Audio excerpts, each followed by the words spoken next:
ചരിത്രമായി മാറിയ അനേകം വ്യക്തികളുണ്ട്. എന്നാൽ ഒരു വ്യക്തിയുടെ ജീവിതം ചരിത്രമാകുന്നത് അപൂർവമായിട്ടാണ്.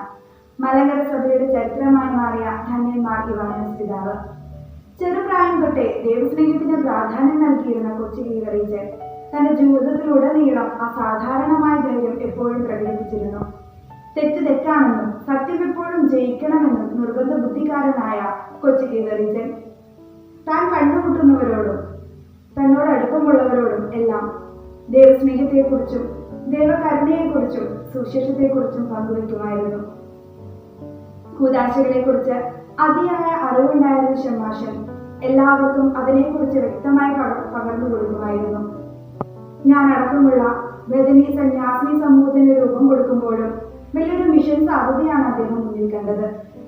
ഏഷ്യ പ്രവാചകന്റെ പുസ്തകത്തിൽ കർത്താവ് ഇപ്രകാരം ചോദിക്കുന്നുണ്ട്: ആര് നമ്മളായിട്ടും ആരും നമുക്ക് വേണ്ടി പോകും? ഏഷ്യ പ്രവാചകൻ നൽകുന്ന മറുപടി ഇപ്രകാരമാണ്: ഇതാ ഞാൻ, എന്നെ അയച്ചാലും. ധന്യന്മാർ ഇവാനിയോസ് പിതാവിന്റെ ജീവിതത്തിലും ഇതേ വാക്യമാണ് നമുക്ക് കാണാനായിട്ട് സാധിക്കുന്നത്. ഇതാ ഞാൻ, എന്നെ അയച്ചാലും. ധന്യന്മാർ ഇവാനിയോസ് പിതാവിന്റെ മാതൃക ഉൾക്കൊണ്ട് തമ്പുരാന് വേണ്ടി പ്രവർത്തിക്കുവാൻ, വലിയൊരു മിഷനറിയായി തീരുവാൻ നമ്മളെല്ലാവരെയും തമ്പുരാൻ അനുഗ്രഹിക്കട്ടെ എന്ന് പ്രാർത്ഥിക്കുന്നു, ആശംസിക്കുന്നു.